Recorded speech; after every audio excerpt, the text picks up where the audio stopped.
የዋዛ ሚዲያ ቤተሰቦች እንደምን ሰንብታችኋል? በዛሬው በእንግዳ ሰዓታችን የስፖርት ኮሚሽን ኃላፊ የሆኑትን ኢብራሂም ሀጂ መንሱርን እዚህ ስቱዲዮአችን ድረስ ጋብዘን አጠር ያለ ቆይታ እናደርጋለን። ፕሮግራሙን በመምራት አብሬያችሁን ቆየው እኔ ደንጻይ ነኝ። እስከ ፕሮግራማችን ፍጻሜ አብሮነታችሁ አይለየን።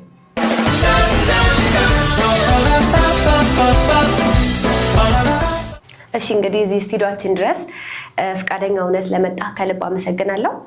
በቅድሚያ ከስምህን ጀምር፣ የተወለድክበት ቦታ፣ የትምህርት ቤት ሁኔታ፣ የትዳር ሁኔታ፣ የትምህርት ቤት ቆይታ ትውስታዎችስ ምን ይመስላል የሚለውን ነገር ለተመልካች ንገርልኝ።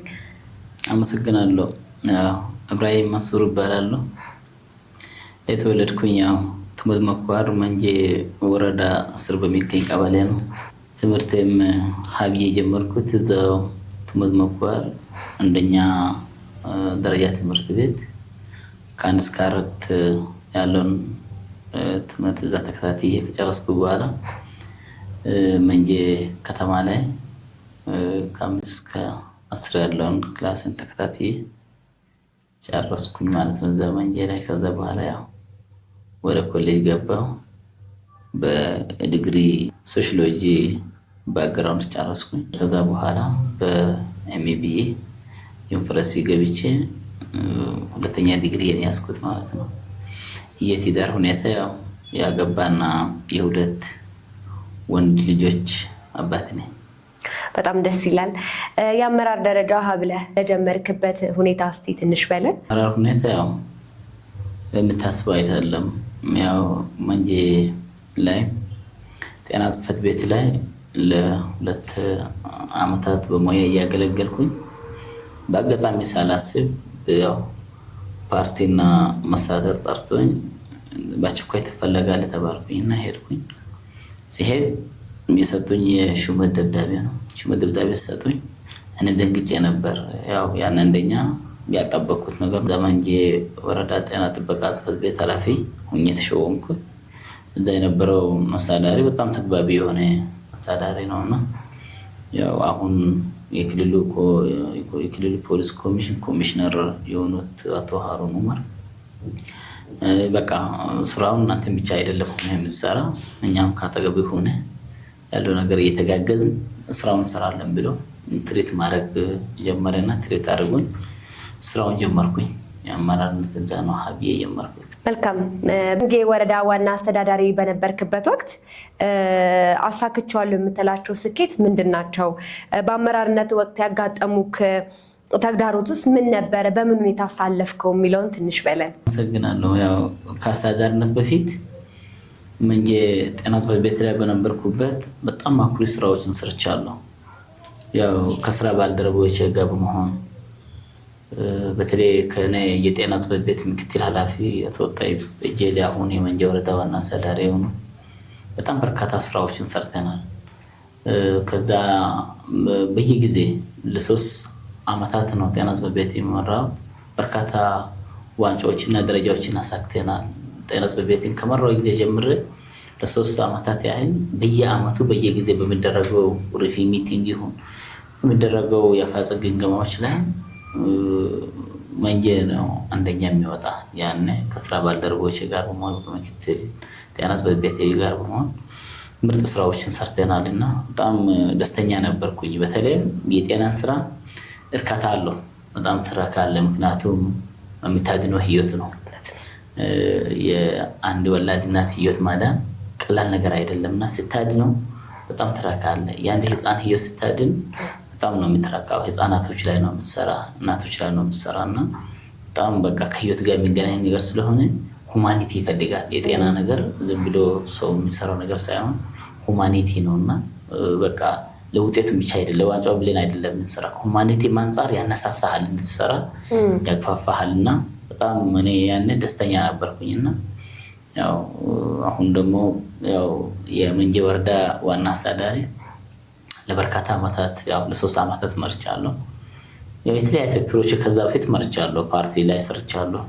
እንደዚህ ምክትል አስተዳዳሪ ላይ ለበርካታ ዓመታት 3 ዓመታት ምናምን ሰርቻለሁ። ዋና አስተዳዳሪ ላይ እንደዚህ ተመሳሳይ 3 ዓመት ሰርቻለሁ። እና ዋና አስተዳዳሪ በነበርኩበት ያው እኔ አሳክተናል ብዬ ከማስባቸው ስራዎች ውስጥ በተለይ እንደዚህ በርካታ አመታትን ያስቆጠሩ የልማት ጥያቄዎች ነበሩ። ከነዚህ ጥያቄዎች ውስጥ አንዱ የመብራት ጥያቄ ነበር። የመብራት ጥያቄ ድሮ ማህበረሰቡ ሲጠይቅ እኛም ኢፊን እንኳን ወደ አመራርነት ከመምጣታችን በፊት ከኛ በፊት አመራር የነበሩ ሲሰጣቸው የነበረው ምላሽ መብራት የሚመለሰው በክልልም በወረዳም አይደለም በፌደራል ነበር ምላሽ ሲሰጣቸው የነበረ። ነገር ግን እኔ ወደ አስተዳዳሪነት ከመጣሁ በኋላ አሁንም የኔ ምክትል አስተዳዳሪ አቶ ጠይበጀሊን አሁን የመንጀ ወረዳ ዋና አስተዳዳሪ እና ሌሎች አመራሮች ከኔ ጋር የነበሩ ካቢኔዎች እኔ ጋር የነበሩ አስተባባሪዎች በማስተባበር ውይይት አድርገናል። ይሄ መብራት እንዴት አድርገን እንመልስ የሚለው ነገር አመራሩ ቁርጠኝነት ወስደው ይሄ መብራት በቃ ኢፊን አመራሩ ወደ ስምርስ ሲወጣ በራሱ ደሞዝ ወጥቶ ሰርቶ የሚመጣበት አግባብ አለ።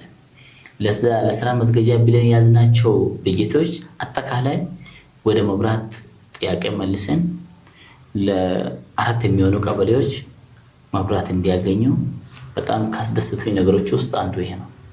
ምክንያቱም ድሮ ፌደራል ነው የሚመልሰው የሚባል፣ ሁለተኛ ደግሞ ማህበረሰቡ የሚጠይቀው ጥያቄ በጣም መሰረታዊ ጥያቄ ስለሆነ መሰረታዊ ጥያቄ ማለት ማህበረሰቡ መብራቱ እነሱም ላይ ነው የሚያልፈው፣ እነሱም ላይ ያልፋል፣ እነሱም ነው የሚያጸዱት፣ እንዳይቃጠል ምን እንዳይል ፖሎ ምናምን እንዳይበላሽ እነሱም ነው ኢቭን እንኳን በአጋጣሚ ቢወድቅ መቶ ጥቆማ የሚሰጥ ፖል ወድቋል ብሎ መቶ ሪፖርት የሚያደርግ ማህበረሰቡ ነው። ግን እሱ ተጠቃሚ አይደለም።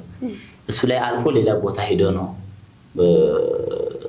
አገልግሎት የሚሰጠውና ይሄን ጥያቄ ከመላ የስራ ባልደረቦች ጋር እኔ ጋር ከነበሩ ወዳጅ አመራሮችና የስራ አመራሮች ጋር ምላሽ በማግኘቱ በጣም ደስተኛ ነኝ።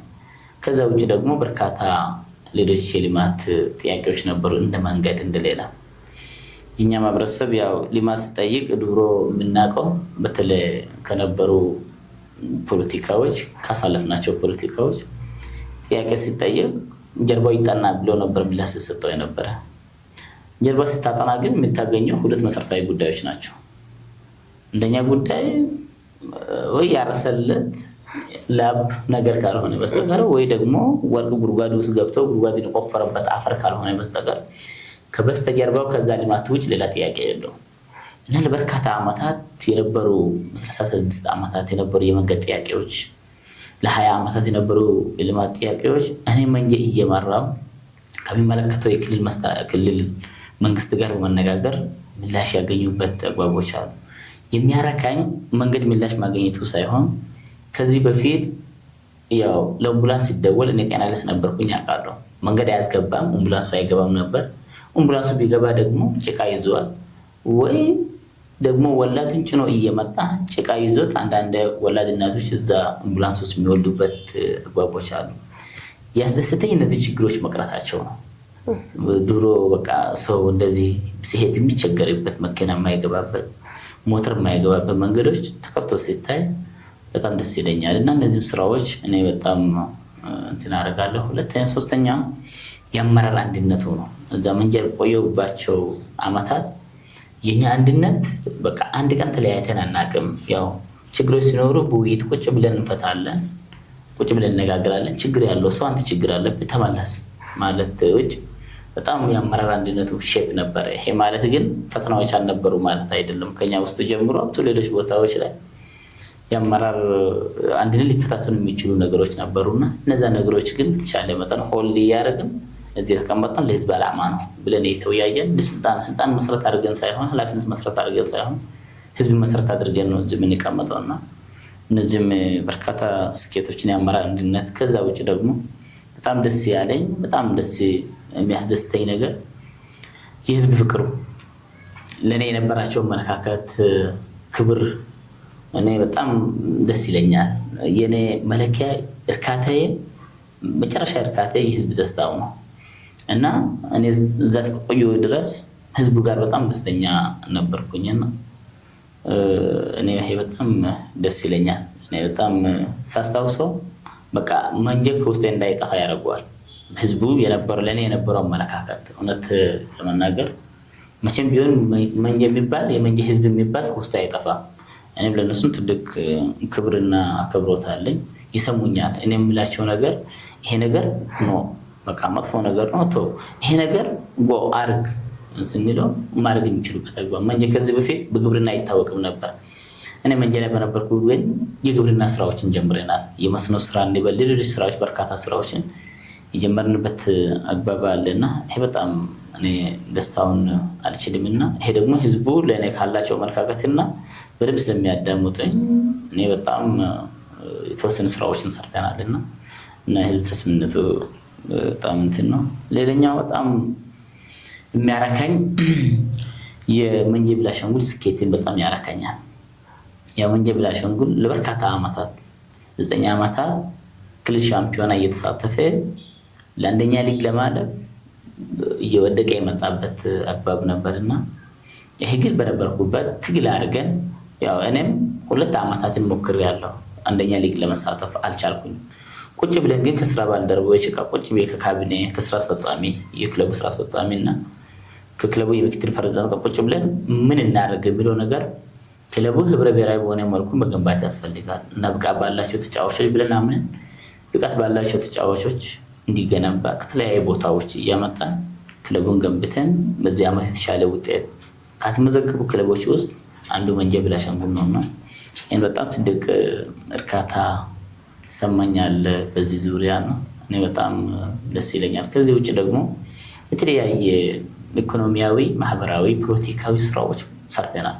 በጣም ደስ ይለኛል። በተለይ ማህበራዊ ስትወስድ ማህበረሰቡ የነበራቸው ትስስር መስተጋብር የነበራቸው መስተጋብር አሁን ከዛ በጣም ጠንከር ብሎ እርስ በራስ ያለው ግንኙነት በጣም ጥሩ ነው። ኢኮኖሚም ተመሳሳይ እና ወደ መንጀ ሲሄድ ወርቅ የሚባል ነገር አልነበረምና ያው ካላ በኋላ እኛም ሰበብ አድርገን ሰው አነሳስተን ወደ ስራ እንዲገቡ ያደረግንበት አግባብ አለ። በርካታ በካፒታል ያስመዘገቡ ወጣቶች አሉና ማህበረሰብ ክፍሎች አሉ። ይሄ በጣም እኔ ደስ ይለኛል። እኔ በጣም እንትን ብሎኛል። የፖለቲካ ሁኔታ ራሱ እዛ የነበረ የፖለቲካ ሁኔታ ሽኩቻዎች ነበሩ። በተለይ ያው እንደዚህ ተፎካካሪ ፓርቲዎች ጋር እንደዚህ ተግባብቶ ያልመስራት ያልመስማማት፣ ነገር ግን እሱን ቀይረናል። ኢሜጁ ቀይረን እየተመካከረ መስራት አለብን። ተፎካካሪ ፓርቲውን ለሀገር ያለው ጥሩ ሀሳብ እየሰጠን እንድንሰራበት ያደረግንበት አግባብ አለና ይሄ ትልቅ መሰረት ጥለናል። በዚህ ዙሪያዎች ላይ ታሉ መሰረቶች እንጥለናል ብዬ ነው የማስበውና በጣም ደስ ይለኛል፣ ያረኩኛል። ስራዎች ደስ የሚለኝ እነዚህ ናቸው። መልካም እንግዲህ ብዙ ተግዳሮቶችን እንዳሳለፍክ ጠቅሰህልኛል።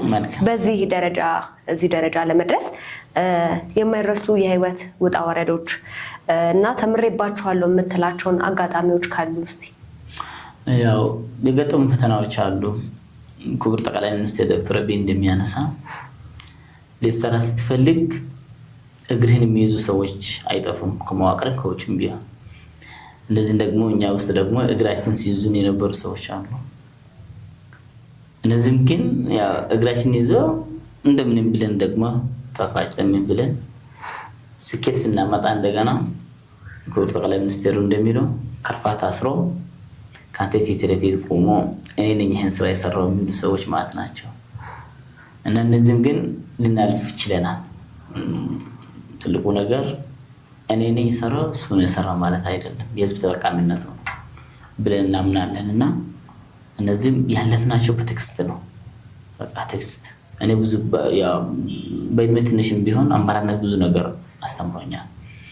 ቴክስት ለሁሉም ነገር መድኃኒት ነው፣ ፈዋሽ ነው ብዬ ነው የማምነውና እና እነዚህ ነገሮች በመታገዛችን ምን በማለታችን ያው እነዚህም በቴክስት አልፈናል። ለዚህ ደረጃ ያበቃን ቴክስታችን ነው። ተግተን እንሰራለን። እውነት የምናገረው የጀመርነው ስራ የጀመርነው ያስቀመጥነው እቅድ ዳር ካላደረስኩት እረፍት ማግኘት አልፈልግም፣ እረፍትም እንዳገኝም አልፈልግምና እስከ ዳርም ገፍተናል። ሁለተኛ አቋም አለኝ። እኔ በተፈጥሮ የራሴ የቻለ አቋም አለኝ። ትክክለኛ ነገር መሆኑን ካወቅኩኝ ማንም ቢመጣ ሐሳቤን አልቀይርም። ሐሳቤ እዛው ነውና እዛው ነው የሚይዘው። አሁን ላለህበት የስኬት ደረጃ ማን የአንበሳነቱን ድርሻ ይወስዳል ብለህ ታስባለህ? ቤተሰቦቼ ናቸው። ምክንያቱም አመራርነት የሚጀምረው ከቤት ነው፣ ከአስተዳደግ ይጀምራል። አስተዳደግን ጥሩ ከሆነ ቤተሰብን ጥሩ ከሆነ በእርግጠኝነት የትም ቦታ ሆነ ሊደር መሆን ትችላለህ። እኔ ሊደርነት የተማርኩኝ ከቤት ነው። አመራርነት የተማርኩኝ በአመራር ጊዜ ብቻ ሳይሆን ከቤተሰቤ ነው። ይሄን የሚልሽ ያው የተለያየ አሁን ያለው ወቅታዊ ሁኔታ ማህበረሰቡን የተለያየ ብሔር አለ፣ የተለያየ ሃይማኖት አለ፣ የተለያየ ዘር አለ፣ የተለያየ አስተሳሰብ አለ፣ የተለያየ አመለካከት አለ። ሼፕ ለማድረግ ከቤት ይጀምራል። ከኔ ቤት የምልሽ ወይ ከቤተሰብ የምልሽ ድርሻውን የሚወስድ ብዙ እንትኖች ህብረ ብሔራዊ ነው። የኛ ቤት ህብረ ብሔራዊ ነው። አስተዳደጋችን ህብረ ብሔራዊ በሆነ መልኩ ነው። ኦሮሞ አለ እኛ ቤት አድጓል፣ አብረን ያደግነው።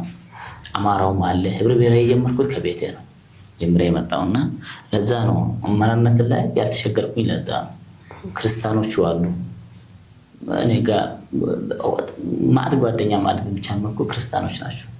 ግን የማንም ሃይማኖት ሳይነካ የኛ አንድነት አስጠብቀን እንሄዳለን። እሱ ትልቅ ድርሻ መውሰድ ያለበት ቤተሰቦቼ ናቸው ብዬ አምናለሁ በዚህ ደረጃ። ከዛ ቀጥሎ ደግሞ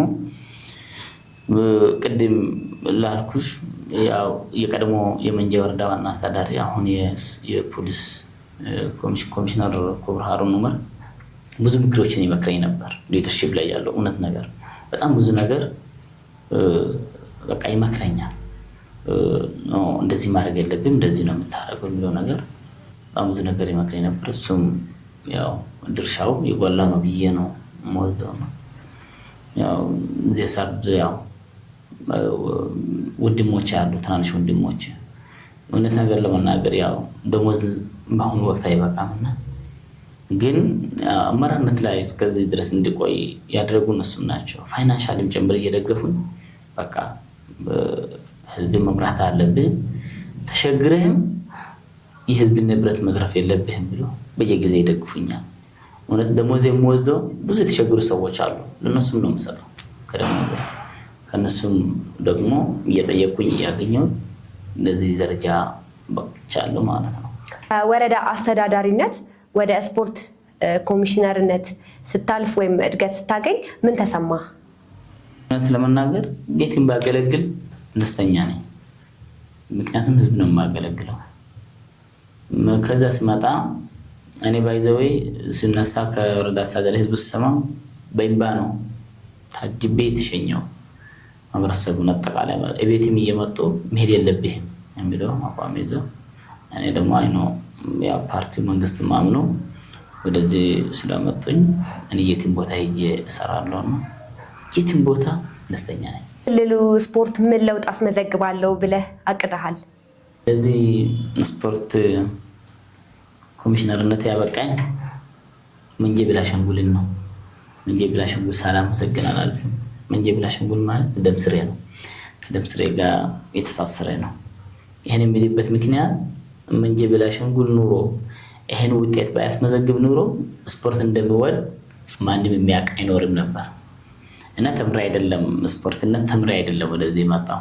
ግን ደግሞ መንጄ ቤኒሻንጉል ስኬታማ ስለነበር እና እኔ ደግሞ በአጋጣሚ ፕሬዝዳንትነት ሲመራ ስለነበር እዛ ነው ወደ ስፖርት ኮሚሽን የመጣሁና እኔ ያው ብዙ ስኬቶችን አሳካለሁ ብዬ እቅድ ይዣለሁ።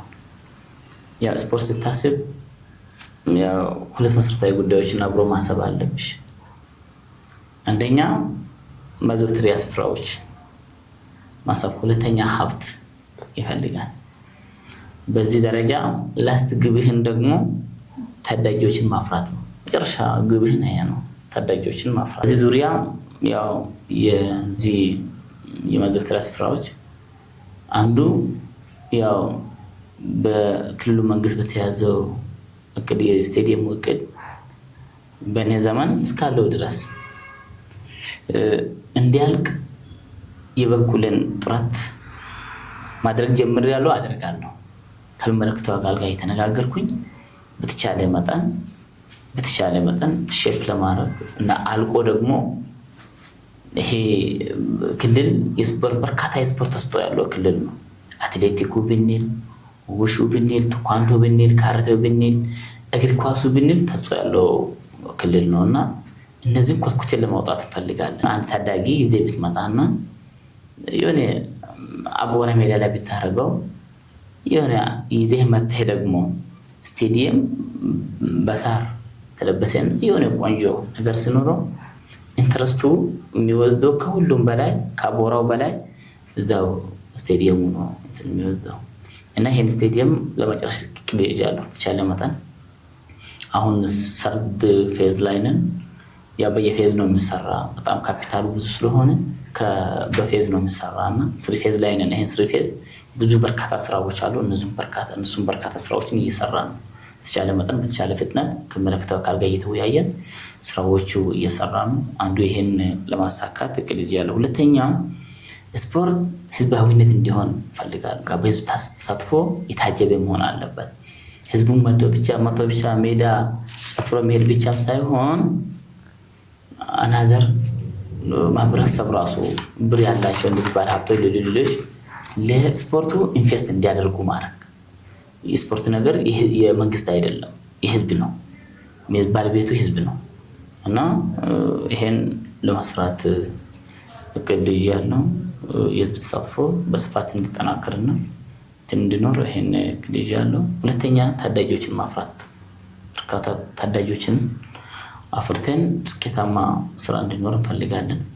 በአገር አቀፍ ደረጃ በብሔራዊ ቡድንም በሌላ ሊታይና የተሻለ ውጤት ሊያመጣ የሚችሉ ተጫዋቾች ማፍራት እንፈልጋለን እና ለዚህ ደግሞ አበክረን ወጣቶችን አሁን ለምሳሌ ብዙ ጊዜያቸው የሚያሳልፉት እነዚህ ማስቀረት እንፈልጋለን። ይሄ ስፖርት ላይ ስንሰራ ነው እና ይሄን ደግሞ እኔ ብቻ አይደለሁም፣ ያው ሁሉም ባለድርሻ አካል ስረባረብና ስፖርት እንደ አንድ ልማት ሲቆጠር ነው እና እዚህ ላይ በደንብ ለመስራት እቅድ ይዣለሁ። በተቻለ መጠን እነሱን ለማሳካት አበክረን ለመስራት እንሞክራለን። ለሀገር አቀፍና ለተለያየ በዓለም ደረጃ በአፍሪካ ደረጃ ሊታዩ የሚችሉ ወጣቶች እንዲወጡ እሱን የጀመርናቸው ስራዎች አሉ። እነሱን በተቻለ መጠን እንሰራለን። የተረሱ ውድድሮችም ኮትኩቴን ለማውጣት እሱ ላይ በደንብ ለመስራት ሞክራለን። አሁን ትናንትና ያደረግነው መዝጊያ የመላ ቤኒሻንጉል ጉሙዝ ጨዋታ ለበርካታ ዓመታት ተቋርጦ የነበረ ውድድር ነው። በዚህ ዓመት ግን እንደምንም ብለን መስዋዕትነት ከፍለን አስጀምረን በስኬት ያጠናቀቅንበት ተግባቦች አሉ። እንደነዚህም አይነት ውድድሮች እና በቤኒሻንጉል ደረጃ ቤጉሊግ ብቻ ሳይሆን ፕሪሚየር ሊግም እንዲኖር እንፈልጋለን። የቤኒሻንጉል ፕሪሚየር ሊግ የሚለው ቤጉ ፕሪሚየር ሊግ የሚል እንዲኖር እንፈልጋለን በዚህ ደረጃ እና እነዚህ በርካታ ስራዎችን ለመስራት የበኩላችን ጥረት እናደርጋለን ማለት ነው። አዲስ በተመደብክበት የክልል ስፖርት ኮሚሽን ውስጥ ምን ተግዳሮቶች ገጠመ? በምን ሁኔታስ ለማለፍ ሞከርክ? ያው የገጠሙን ጠቃቀን ችግሮች አሉ እስካሁን ድረስ። እነዚህ ጠቃቀን ችግሮች ግን በስራና በትዕግስት እናሸንፋለን። በስራ ነው። ምንም ያው ሰው ሊያወራ ሊናገር ምን ሊል ይችላል። ነገር ግን መለኪያችን ወሬ ሳይሆን ስራና ስራ ብቻ ነው። ማምነው በዚህ ደረጃ ነው። ስኬትን እንዴት ትገልጸዋለህ? በሰራው ስራ ባየሁት ውጤት ነው። በውጤቱ ነው የምገልጸው። ኢብራሂም ምን ጠንካራ ጎን አለው? ያው ቻሌንጆቹ ማለፍ እንዳንድ ጠንካራ ጎን እንትን የሚለው። ሁለተኛ ለሰጠኝ ስራ ለማድማት ጥረት አደርጋለሁ እና ይሄን እንትን እላለሁ። ትልቅ ሰውን አዳምጣለሁ፣ ሰዎችን አማክራለሁ። ማንም ሰው በእውቀት የሚበልጠኝ ሰው አማክራለሁ፣ በእድሜ የሚበልጠኝ ሰው አማክራለሁ። በወጣትነትህ አመራር ነህና ለወጣቶች ምን ታስተላልፋለህ? ካንተስ ምን መማር አለባቸው ብለህ ታስባለህ? ወጣት የኔ እድሜ አልደረሰም፣ ይህን ስራ ሰርቼ ስኬታማ አይሆንም የሚል ወጣት መኖር የለበትም።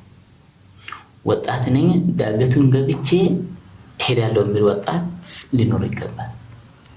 ይሄ ወጣቱ በደንብ መውሰድ አለበት። ሁለተኛ ጊዜያችን አለባሌ ቦታ አለመጨረስ። በተቻለ መጠን በግል ስራ ላይ የተሰማሩ ወጣቶች ካሉ በግል ስራው ላይ ጥረት አድርጎ የተሻለ ወጣት እንዲሆን ማድረግ አለበት። በመንግስት ስራ ላይ ደግሞ የተሰማራ ካለ በመንግስት ስራ ላይ ለሰጠው ዘርፍ ውጤታማ ማድረግ የሚችልበት አባብ መትጋት አለበት። ስለዚህ ይሄ ወጣቱ በደንብ ማድረግ አለበት። ወጣቱ ሁሉም ነገር ያሳካል። እንደኛ ትኩስ እንቅላት አለው፣ ትኩስ ጉልበት አለው፣ ትኩስ ነገር ሁሉም ነገሩ ትኩስ ነውና ሁሉንም ነገር ማሳካት እንደሚችል እኔ በእኔ ቤት አይቼዋለሁና እና ሁሉም ወጣት አበክሮ መስራት አለበት። ይህን ሀገር ማስቀጠል የሚችል አሁን ያለው ትውልድ ነው። ወጣቶች የሰላም ባለቤት ናቸው። ለሰላም መቆም አለበት። ሰላም ከሌለ አንድም ስራ የለም። ሰላም ከሌለ እንቅልፍ የለም። ሰላም ከሌለ ንግድ የለም። ሰላም ከሌለ መብላት የለም። ሰላም ከሌለ መጠጣት የለም።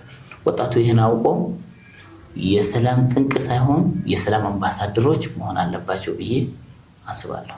እንግዲህ ከአንተ ብዙ ተገቡበት ተግባብ አለና እኔ ይሄን ትልቅ እንትን ብዬ ነው ወስደው ከቤተሰብ በጣም ወዳቸዋለሁ፣ አከብራቸዋለሁ። አሁን ደግሞ እነሱም ያው ትላሉኝ ያው የኛ ደሞዝ ምንም እንኳን ባይበቃም አይፈልጉም ሲጀመር፣ እኔም ደሞዝ እንዲወዛ አይፈልጉም።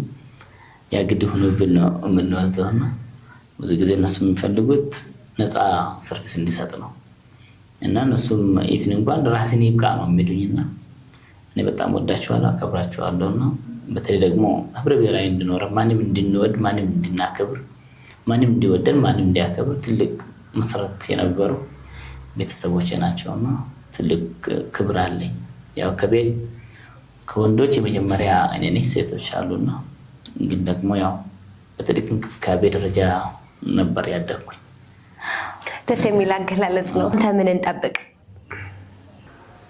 ያው ብዙ ነገር ይጠበቃል ከኔ።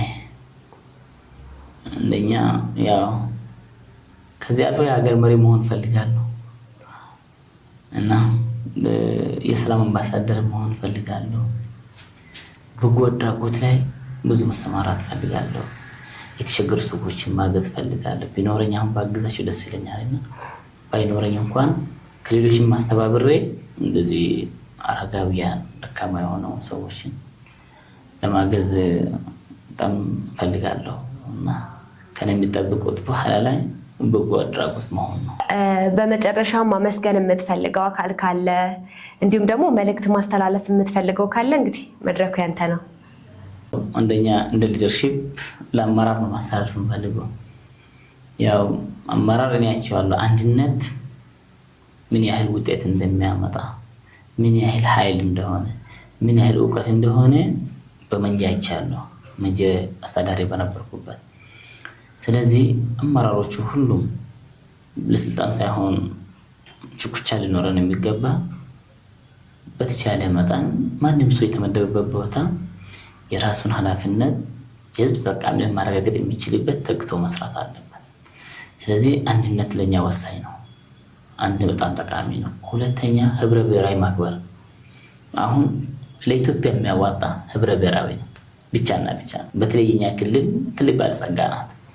የተለያየ ማህበረሰብ ክፍል የሚኖርበት ክልል ከመሆን አንጻር አመራሮቹ በህብረ ብሔራዊ ማመን አለባቸው።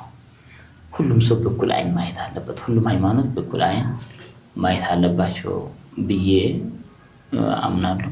ህዝብን ማክበር፣ ህዝብን በደንብ ማክበር አለብን። ህዝብን ካከበር ህዝቡ ያከብራል። መሪውን ደግሞ ህዝብን ሲያከብር ነው የሚያምርበት። ህዝብ መንገድ ላይ ስናገኝ መኪና ይዘን ከሆነ አብረን ይዘን መሄድ አለብን። ምንም የሚቀንስብን ምንም የሚጨምርብን ነገር የለምና ህዝብን ማክበር አለብን የሚለው ነገር በደንብ ማድረግ አለብን። ለልማቱ መትጋት አለብን። ጠቃላይ ለልማቱ መትጋት አለብን። አመራር ለሰላሙ መትጋት አለብን። በጣም ለሰላሙ ከሁሉም በላይ መትጋት አለበት። ስራችን ድረስ መተህ እንግዲህ ጊዜን ሰውተህ ስላካፈልከን በጣም እናመሰግናለን ማለት ነው። ቴንክ ዩ በጣም